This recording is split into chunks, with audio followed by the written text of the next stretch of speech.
दीर्घ स्वर संधि, दीर्घ संधि सीखे नए तरीके से।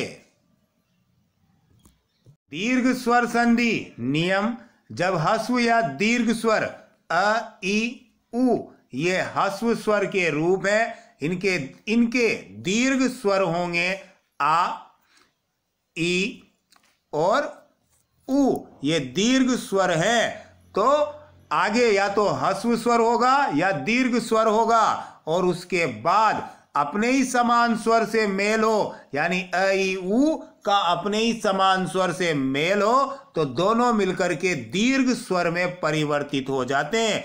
यानी प्लस के पहले ह्रस्व या दीर्घ स्वर होगा अ, ई, उ वाला, और इसके बाद भी यदि इनके ही समान ह्रस्व या दीर्घ स्वर आता है तो दोनों मिलकर के, एक ही नहीं दोनों मिलकर के दीर्घ में बदल जाते हैं। यानी आ, ई, उ ये दीर्घ स्वर के रूप में इनमें बदल जाते हैं। इन नियमों के आधार पर हम दीर्घ स्वर संधि के उदाहरणों का अध्ययन करते हैं। आगे अ और बाद में भी अ होने पर दीर्घ यानी आ में बदल जाते हैं। धर्म प्लस अर्थ, धर्म में जो अंतिम स्वर है वो अ है और अर्थ में प्रथम स्वर अ है, यानी अ और अ का, यानी अ का अपने ही समान अ से मेल हुआ तो ये दीर्घ यानी आ में बदल गए, क्योंकि अ का दीर्घ आ स्वर होता है। तो धर्म प्लस अर्थ से नया शब्द बनेगा धर्मार्थ। सार प्लस अंश, सार में अंतिम स्वर अ है और अंश में अंतिम स्वर प्रथम स्वर अ है, तो सार प्लस अंश से नया शब्द बना सारांश, क्योंकि अ का अपने ही समान स्वर से मेल हुआ है, तो इसके ही समान वाला जो दीर्घ स्वर है आ, उसमें ये बदल जाएंगे। परम प्लस अर्थ परमार्थ हो जाएगा। दीप प्लस अवली दीपावली हो जाएगी। नील प्लस अंबर नीलांबर हो जाएगा, क्योंकि यहाँ पर सब में जो अंतिम स्वर है वो अ है और अर्थ अवली अंबर में प्रथम स्वर अ है। समान स्वर का मेल होने से ये दीर्घ स्वर में बदल जाएगा, क्योंकि दीर्घ स्वर संधि का ये नियम है कि जो ह्रस्व या दीर्घ स्वर आएंगे उनका समान स्वर से मेल होने पर वो दीर्घ में ही बदलेंगे। इसी प्रकार से जब आगे अ हो और बाद में दीर्घ स्वर आ हो तब भी ये आ में बदलेंगे। हिम प्लस आले, यहाँ पर हिम में अंतिम स्वर अ है, आले में प्रथम स्वर आ है, समान स्वर का मेल हुआ तो ये दीर्घ यानी आ में बदल जाएंगे। हिम प्लस आले से नया शब्द बनेगा हिमालय। शुभ प्लस आगमन, शुभ में अंतिम स्वर अ, आगमन में प्रथम स्वर आ, समान स्वर का मेल हुआ दीर्घ में बदलेंगे, और शुभ प्लस आगमन से नया शब्द बनेगा शुभागमन। इसी प्रकार से देव प्लस आले से देवालय नया शब्द बनेगा। पुण्य प्लस आत्मा से नया शब्द पुण्यात्मा बनेगा। सत्य प्लस आग्रह से नया शब्द सत्याग्रह बनेगा। इसी प्रकार से जब आगे आ दीर्घ स्वर हो और बाद में उसी के समान वाला ह्रस्व स्वर अ आ जाए तब भी वो आ में बदलेंगे। विद्या प्लस अर्थी से नया शब्द विद्यार्थी बनेगा। विद्या प्लस अभ्यास से नया शब्द विद्याभ्यास बनेगा, क्योंकि दोनों जगह विद्या और विद्या में अंतिम स्वर आ है और अर्थी अभ्यास में प्रथम स्वर अ है, समान स्वरों का मेल हुआ तो ये अपने ही दीर्घ यानी आ में बदल जाएंगे। विद्या प्लस अर्थी से विद्यार्थी, विद्या प्लस अभ्यास से नया शब्द विद्याभ्यास बनेगा। दोनों तरफ ही दीर्घ स्वर होंगे तब भी ये दीर्घ में ही बदलेंगे। समान स्वर का समान स्वर से मेल हुआ तो ये दीर्घ में बदल जाएंगे। विद्या प्लस आलय से नया शब्द बनेगा विद्यालय। दया प्लस आनंद से नया शब्द बनेगा दयानंद, क्योंकि विद्या और दया में जो अंतिम स्वर है वो आ है, आलय और आनंद में जो प्रथम स्वर है वो आ है, समान स्वर का मेल हुआ ह्रस्व या दीर्घ का तो दोनों मिलकर दीर्घ में बदल जाएंगे। तो विद्या प्लस आलय से नया शब्द विद्यालय, दया प्लस आनंद से नया शब्द दयानंद बनेगा। इसी प्रकार से जो ई ह्रस्व या दीर्घ के बाद ई हस्व या दीर्घ आए तब वो दीर्घ यानी ई में बदल जाते हैं। ई दोनों तरफ हस्व समान स्वर होने पर रवि प्लस इंद्र नया शब्द बनेगा रविंद्र। रवि में अंतिम स्वर ई है और इंद्र में प्रथम स्वर ई है। समान स्वर हस्व का मेल हुआ तो ये दीर्घ में बदल जाएंगे, नया शब्द बनेगा रविंद्र। इसी प्रकार से मुनि प्लस इंद्र से नया शब्द बनेगा मुनिंद्र, क्योंकि मुनि में अंतिम स्वर ई है, इंद्र में प्रथम स्वर ई, समान स्वर का मेल हुआ। समान स्वर हस्व या दीर्घ का मेल होने पर दीर्घ में बदलते हैं, तो मुनि प्लस इंद्र से नया शब्द बनेगा मुनिंद्र।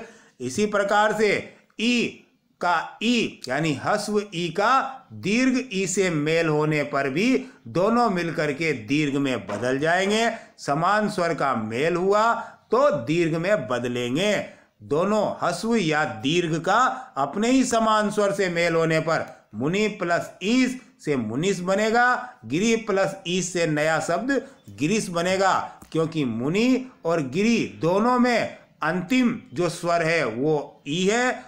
ईस और ईस में जो प्रथम स्वर है वो ई है, तो हस्व और दीर्घ का मेल हुआ तो दीर्घ में बदले, तो मुनि प्लस ईस से मुनीस बना, गिरी प्लस ईस से गिरीश नया शब्द बनेगा। ई और ई का अपने ही समान हस्व या दीर्घ से मेल होने पर ये दीर्घ में बदल जाते हैं। तो उदाहरण मही प्लस इंद्र महिंद्र हो, नया शब्द बनेगा। नारी प्लस इंदु से नया शब्द नारिंदु बनेगा, क्योंकि मही और नारी दोनों शब्दों में अंतिम स्वर ई है। इंद्र और इंदु दोनों में ई जो है वो प्रथम स्वर है। समान स्वर का मेल हुआ, दीर्घ में बदले, तो मही प्लस इंद्र से नया शब्द महिंद्र, नारी प्लस इंदु से नया शब्द नारिंदु बनेगा। इसी प्रकार से दीर्घ स्वर ई का दीर्घ स्वर ई से यानी अपने ही समान स्वर से मेल होने पर ये दीर्घ में बदलेंगे। उदाहरण नदी प्लस ईस से नया शब्द नदीस बनेगा, मही प्लस ईस से नया शब्द महीस बनेगा, क्योंकि नदी और मही दोनों में अंतिम स्वर ई है। ईस और ईस दोनों जगह प्रथम स्वर ई है, दोनों का मेल हुआ तो ये दीर्घ में बदल जाएंगे, क्योंकि हस्व या दीर्घ रूप का अपने ही हस्व या दीर्घ रूप से मेल होने पर ये दीर्घ में ही बदलते हैं। तो नदी और प्लस ईस से नया शब्द नदीस बनेगा, मही प्लस ईस से नया शब्द महीस बनेगा। इसी प्रकार से जो ऊ के समान हस्व या दीर्घ स्वर आएंगे तो उससे दीर्घ ऊ यानी बड़ा ऊ हो जाएगा। ऊ का अपने ही समान ऊ से मेल होने पर ऊ दीर्घ। भानु प्लस उदय से नया शब्द भानुदय बनेगा। मधु प्लस उत्सव से नया शब्द मधुत्सव बनेगा।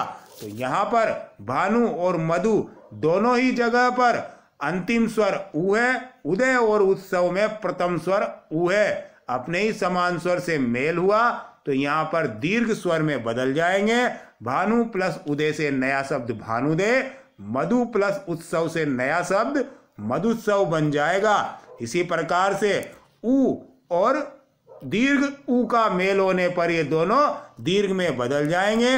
लघु प्लस उर्मी से नया शब्द लघुर्मी बनेगा। सिंधु प्लस उर्मी से नया शब्द सिंदूर्मी बनेगा, क्योंकि लघु और सिंधु में अंतिम स्वर ऊ यानी हस्व स्वर है। उर्मी और उर्मी में प्रथम स्वर ऊ यानी दीर्घ है। अपने ही समान हस्व या दीर्घ का मेल होने पर दोनों दीर्घ में बदल जाएंगे। लघु और उर्मी, लघु प्लस उर्मी से नया शब्द लघुर्मी बनेगा। सिंधु प्लस उर्मी से नया शब्द सिंदूर्मी बनेगा। दीर्घ स्वर संधि के कुछ और उदाहरण आगे देखिए, इससे दीर्घ स्वर संधि स्पष्ट हो जाएगी। ऊ प्लस ऊ अपने ही समान स्वर का मेल हुआ। हस्व या दीर्घ आगे बाद में भी हस्व या दीर्घ अपने ही समान स्वर का मेल से दोनों दीर्घ में बदल जाएंगे। वधु प्लस उत्लेख से नया शब्द बनेगा वधुल्लेख। वधु प्लस उत्सव से नया शब्द बनेगा वधुत्सव, क्योंकि वधु और वधु दोनों जगह अंतिम स्वर उ है। उल्लेख उल्लेख उत्सव में प्रथम स्वर उ है, अपने ही समान स्वर से मेल हुआ, दीर्घ में बदलेंगे, दीर्घ स्वर संधि का नियम है। तो वधु प्लस उल्लेख से नया शब्द बनेगा वधुल्लेख, वधु प्लस उत्सव से नया शब्द बनेगा वधुत्सव। इसी प्रकार से आगे दीर्घ स्वर और बाद में भी दीर्घ स्वर होने पर अपने ही समान स्वर से मेल होने के कारण दोनों दीर्घ में बदलेंगे। वधु प्लस उर्मी से नया शब्द वधुर्मी बनेगा, क्योंकि वधु में उ अंतिम स्वर है, उर्मी में उ प्रथम स्वर है, समान स्वर का मेल हुआ, दोनों दीर्घ में बदले तो वधु प्लस उर्मी से वधुर्मी नया शब्द बनेगा। वधु प्लस ऊर्जा से नया शब्द वधुर्जा बनेगा, क्योंकि जो वधु शब्द है इसमें अंतिम स्वर उ, ऊर्जा में प्रथम स्वर उ, समान स्वर का मेल हुआ, दीर्घ में बदले तो वधु प्लस ऊर्जा से नया शब्द बनेगा वधुर्जा। दोस्तों वीडियो कैसी लगी कमेंट में ज़रूर बताएं। वीडियो को ज़्यादा से ज़्यादा लाइक करें, शेयर करें अपने परिवारजन के साथ, अपने दोस्तों के साथ। और यदि आप हमारे चैनल पर नए हैं तो हमारे यूट्यूब चैनल हिंदी एकेडमी को सब्सक्राइब ज़रूर कीजिए, ताकि हम आपके लिए यूं ही अच्छी अच्छी वीडियो लेकर आते रहें। बेल आइकन को प्रेस कीजिए ताकि हमारी आने वाली वीडियो की नोटिफिकेशन आपको मिलती रहे। जय हिंद, वंदे मातरम।